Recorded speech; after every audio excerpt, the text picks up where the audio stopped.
జీవన రాగాలు ధారావాహిక 15వ భాగం. రచన చతుర్వేదుల చెంచు సుబ్బయ్య శర్మ. కథాపఠనం మల్లవరపు సీతారాం కుమార్. జరిగిన కథ: కొడుకు దశరథ నందన మేనేజింగ్ డైరెక్టర్గా ప్రారంభమవుతున్న కెమికల్ ఫ్యాక్టరీ ఆహ్వాన పత్రికను పోస్ట్ ద్వారా అందుకుంటారు దశరథ రామయ్య గారు. ఆయన భార్య పేరు సుందరి. దశరథ రామయ్య గారి తండ్రి వెంకట్రామయ్య, తల్లి పార్వతమ్మ, సోదరి సుశీల, బావ శంకరయ్య. గతం గుర్తుకు తెచ్చుకుంటారు ఆయన. గతంలో ఆయన వివాహం కౌసల్యతో జరుగుతుంది. వారికి కవలలు పుడతారు. ఆ పిల్లలకు దశరథ, నందన, సునంద అని పేర్లు పెడతారు. గుర్రపు బండిలో చెరువు దాటే సమయంలో కౌసల్య, బండి నడిపే ఫకీరా మరణిస్తారు. పిల్లల్ని దశరథరామయ్యను చూసుకోవడానికి అతనికి కౌసల్య చెల్లెలు సుందరితో వివాహం జరిపిస్తారు పెద్దలు. వారి పిల్లలే గోపీనందన, హిమబాల. పిల్లలు పుట్టాక సుందరి ప్రవర్తనలో మార్పు వస్తుంది. దశరథనందన వివాహం మన్మథరావు కూతురు భానుప్రియతో జరిపించాలనుకుంటుంది సుందరి.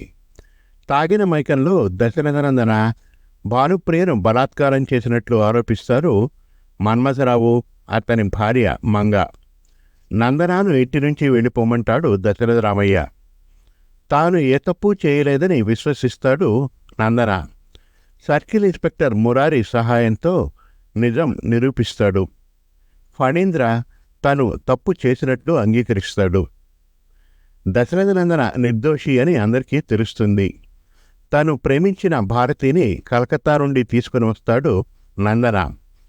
కెమికల్ ఫ్యాక్టరీ ప్రారంభోత్సవం ఘనంగా జరుగుతుంది. ఇక జీవన రాగాలు ధారావాహిక 15వ భాగం వినండి. భారతి, నేనంటే మా అమ్మకి ఎంతో ఇష్టం. ఆమెతో నేను గడిపిన రోజులు, ఈ రాత్రి సమయంలో ఈ గ్రామ పరిసరాలు నీకెలా గోచరించాయో నా మనస్సున అమ్మ జ్ఞాపకాలు కూడా అలాగే ఉన్నాయి. అమ్మ మమ్మల్ని విడిచిపోయే నాటికి మా వయస్సు 3.5 సంవత్సరాలు. నేను, చెల్లి సునంద కవల పిల్లలం. మా అమ్మ మా ఇద్దరినీ ఈ ఊయల మీద కూర్చోబెట్టి అన్నం తినిపించేది. చెల్లికి పాటలంటే చాలా ఇష్టం.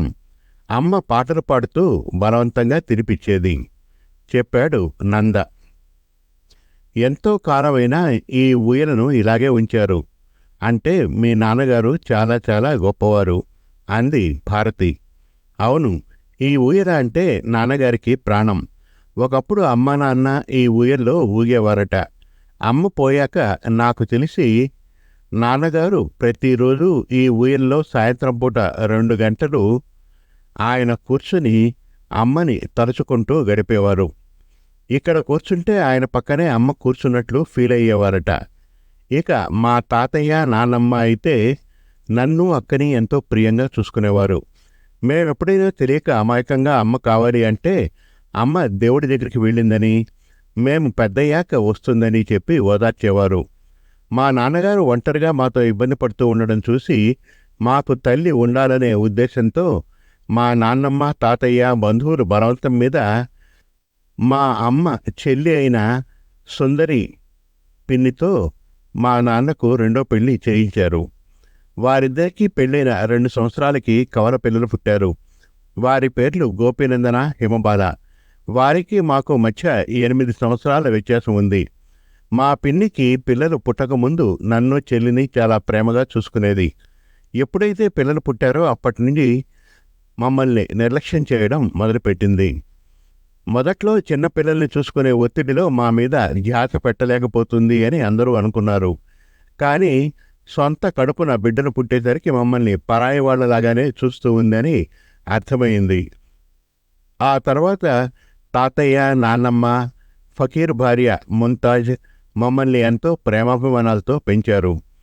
ఈనాడు ఎందుకో ఈ ఊయలను చూడగానే ఆ జ్ఞాపకాలన్నీ మదిని తడుముతూ ఉన్నాయి.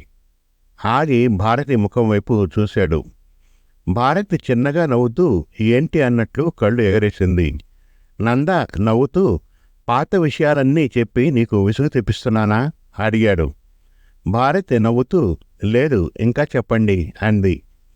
పెద్దల వలన అంటే మా నాన్న తాతయ్య వలన మంచి మానవత్వ విలువలు నాకు ఊహ తెలిసినాడే తెలిసాయి. సృష్టిలో పుట్టిన ప్రతి మనిషికి నిర్ణీత కాల ప్రమాణంలో జీవితాన్ని సాగించి చనిపోక తప్పదు. నా వారి నుంచి నేను నేర్చుకున్నది, మనం పోయాక మనకంటూ ఒక చరిత్ర మన వారి మధ్యన మన ప్రాంతంలో శాశ్వతంగా నిలిచిపోవాలి. మన జీవితకాలంలో మనం మన సాటివారిని, మనకన్నా పేదవారిని అభివృద్ధి పరచడానికి పాటుపడాలి. మన చర్య కొన్ని కుటుంబాలకి ఆశ్రయాన్ని కలిగించేలా ఉండాలి. అందుకే నేను కౌసల్య దశరథరామ కెమికల్స్ ప్రైవేట్ లిమిటెడ్ను స్థాపించాను. నా ఈ ఆశయం నెరవేరడానికి నా చెల్లి సునంద, బావ శాంతారాం, వారి తండ్రిగారు తల్లిగారు ఆదినారాయణ ఊర్మిళ అత్తయ్యలు ఎంతగానో నాకు సహకరించారు. ఒకనాటి నా కలను వారంతా కలిసి చక్కని సాకారాన్ని కల్పించారు. ఆగాడు.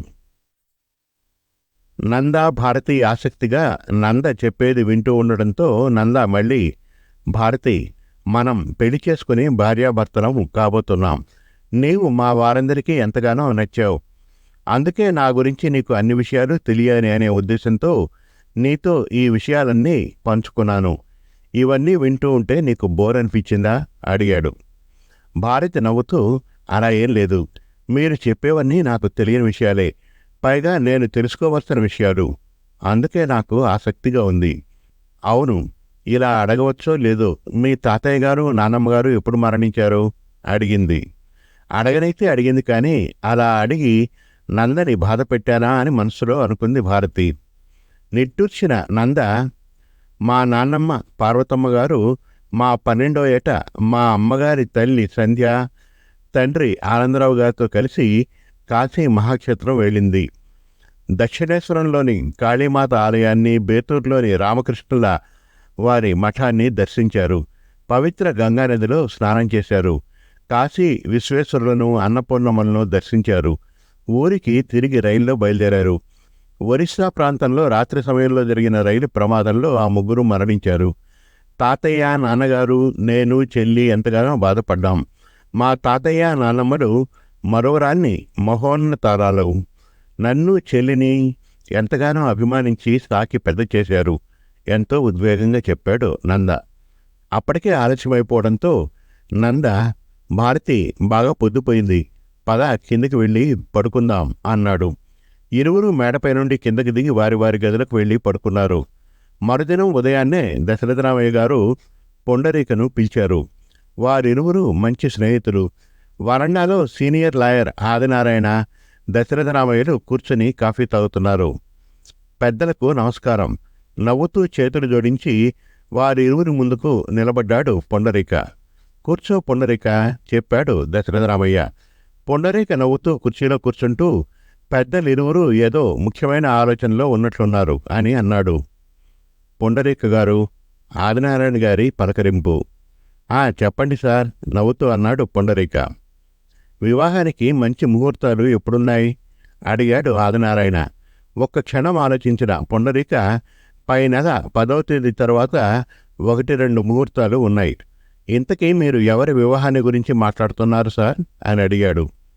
దశరథరామయ్య నవ్వుతూ, పొండరీక, బావ ఎవరి వివాహాన్ని గురించి మాట్లాడతారనేది నీకు తెలీదా అని అడిగారు. మీరే చెప్పండి, నేను ఎవరి వివాహం గురించి అడిగి ఉంటానో. చిరునవ్వుతో పొండరీక ముఖంలోకి చూశారు ఆదినారాయణ. మన దశరథనందన భారతి వివాహమేగా అడిగాడు పొండరీక. అవునన్నట్లు నవ్వుతూ తల ఊపారు ఆదినారాయణ. అంతేకాదు, ఫణీంద్ర భానుప్రియల వివాహముహూర్తం కూడా నిర్ణయించాలి పొండరీక అని చెప్పారు దశరథరామయ్య. వారు మాట్లాడుకుంటూ ఉండగా వాకిటికి ఒక కారు వచ్చి ఆగింది. ముగ్గురి దృష్టి ఆ వైపు మరలింది. సన్నటి 25 సంవత్సరాల యువకుడు, మరో వ్యక్తి కారు నుండి దిగారు. బావా, ఎవరు ఆ రమణారెడ్డి, పక్కన ఉన్న ఆ దాడివాళ అడిగాడు ఆదినారాయణ. ఏమో బావా, నాకు తెలీదు, ఎవరో కొత్త ముఖాలు సమాధానమిచ్చాడు దశరథరామయ్య. ఆ ఇరువురు భవంతి ముందరి పేవ్మెంట్ మీదుగా వరండాను సమీపించారు. కొత్త వ్యక్తుల వాసనను గ్రహించిన కుక్కలు వారి ముందుకి దూకాయి. ఇరువురు 2 కుక్కల్ని చూసి భయపడి కదల్లేదు. రంగా, రాణి ఇలా రండి, దశరథరామయ్య గారి పిలుపు. 2 కుక్కలు వెనుదిరిగి వరండా మెట్లు ఎక్కి దశరథరామయ్యను సమీపించాయి. ఏం చేయవు రండి, ఆ కొత్త వ్యక్తిని ఆహ్వానించాడు దశరథరామయ్య. వారు బెరుకుతో మెల్లగా నడిచి వరండాను సమీపించారు. పనిమనిషి వీరయ్య వరండాలోకి వచ్చి కుక్కల మెడకు చైన్స్ తగిలించి తనతో తీసుకుని భవంతి వెనుకవైపుకు వెళ్ళాడు. 25 రమణారెడ్డి గారు, వారితోనే ఉన్న మరో వ్యక్తి నిట్టూర్చి గట్టిగా ఊపిరి పీల్చుకున్నారు. రండి కూర్చోండి, చెప్పాడు దశరథరామయ్య. ఇరువురు పుండరీక పక్కన ఉన్న కుర్చీలో కూర్చున్నారు. మీరెవరండి అడిగాడు ఆదినారాయణ. నా భయంతో మాటలు ఫ్రీగా రాలేదు ఆ రమణారెడ్డి ఆకారం నుండి. భయపడకండి, కుక్కలు వెళ్ళిపోయాయిగా, నిర్భయంగా తమరు ఎవరు, ఎక్కడి నుంచి వచ్చారు, వచ్చిన కారణమేమిటి తెలియజేయండి, చిరునవ్వుతో చెప్పాడు పుండరీక. సంభాషణ ఇంగ్లీష్లో ప్రారంభించాడు రమణారెడ్డి ఆకారంలో ఉన్న వ్యక్తి. మీకు ఇంగ్లీష్ తెలుసా? నాకు తెలుగు తెలీదు, ఇంగ్లీష్లో అన్నాడు. ప్లీజ్ టాక్ ఇన్ ఇంగ్లీష్, చెప్పాడు దశరథరామయ్య. నేను భారతి బావను, ఇంగ్లీష్లో చెప్పాడు. వీడు నా మిత్రుడు బిశ్వాస్, పోలీస్ ఇన్స్పెక్టర్. అయితే ఆదినారాయణ అడిగాడు నవ్వుతూ. మీ దశరథనందన మా అమ్మాయిని మాకు తెలియకుండా లేపుకు వచ్చాడు, ఆవేశంగా చెప్పాడు ఆ రమణారెడ్డి ఆకారం. మీ పేరేమిటి? బీహారీ. మిస్టర్ బీహారీ, నా కొడుకు నీ మరదల్ని లేపుకురాలేదు, ఆమె మా అబ్బాయిని ప్రేమించింది. మీరు ఆమెకు వేరే వ్యక్తితో వివాహ ప్రయత్నాలు చేస్తూ ఉంటే మా అబ్బాయితో తను వాణ్ణి ఇష్టపడిన కారణంగా వచ్చేసింది. నేను వారికి పెళ్లి జరిపిస్తాను, మీ ఊరికి వచ్చి మీ వారితో మాట్లాడతాను. ఆవేశంలో అర్థం లేని మాటలు మాట్లాడకండి, అది అనాగరికం, ఎంతో సౌమ్యంగా ఇంగ్లీష్లో చెప్పాడు దశరథరామయ్య. పోలీసు బిశ్వాస్ ఆశ్చర్యంగా బీహారీ ముఖంలోకి చూశాడు. బీహారీ ఆవేశం అధికమయ్యింది. మా అమ్మాయి వివాహాన్ని మాతో సంప్రదించకుండా, మా అనుమతి లేకుండా మీరు ఎలా చేస్తారు? గద్దించినట్లు అడిగాడు. మిస్టర్ బీహారీజీ, మా బావగారు చెప్పింది అర్థం కాలేదా? కాస్త హెచ్చు స్థాయిలో అన్నాడు ఆదినారాయణ. వారి మాటలు విని లోపల గదుల్లో ఉన్నవారంతా వేగంగా వరండాలకు వచ్చారు. మీరు తప్పుగా మాట్లాడుతున్నారు, నేనెవరో తెలుసా? పోలీస్ ఇన్స్పెక్టర్ బిశ్వాస్, తన హోదాను నిర్భయంగా చెప్పాడు బిశ్వాస్. సారు, అదే మీ బీహారీజీ అదే చెప్పారు, నవ్వుతూ చెప్పాడు పుండరీక. ఏమిటి? ఆంగ్లంలో అన్నాడు బిశ్వాస్. Your name? హోదా, చెప్పాడు పుండరీక ఆంగ్లంలో. మిస్టర్ బిశ్వాస్, మీరు బిహారీజీతో ఎందుకు వచ్చారు అడిగాడు ఆదినారాయణ. వాడు నా ఫ్రెండ్, సహాయానికి వచ్చాను, బీహారీ జవాబు. మీ ఇరువురికి ఏం కావాలి అడిగాడు దశరథరామయ్య. భారతిని మాకు అప్పగించండి, బిశ్వాస్ జవాబు. ఆదినారాయణ ఆ టాక్సీని సమీపించి ఆ డ్రైవర్తో ఏదో చెప్పాడు. అతను తల ఆడించి వెళ్ళిపోయాడు. తమని సంప్రదించకుండా ఆ టాక్సీవాలా వెళ్ళిపోవడంతో బీహారీజీ, బిశ్వాస్ ఆశ్చర్యపోయారు. నందా, పిలిచాడు దశరథరామయ్య. అందరి మధ్య ఉన్న నందా తండ్రిని సమీపించాడు. ఏం నాన్న? వారికి భారతి కావాలట, వ్యంగ్యంగా నవ్వాడు దశరథరామయ్య. సునందా? అన్నా, భారతి వంటిట్లో పిన్నితో ఉంది, పిలుచుకురా, చెప్పాడు నంద. సునంద లోనికి వెళ్ళింది. 5 నిమిషాల్లో సునంద, భారతీయులు వరండాలోకి వచ్చారు. బీహారీజీ బెంగాల్లో భారతిని తిట్టడం ప్రారంభించారు.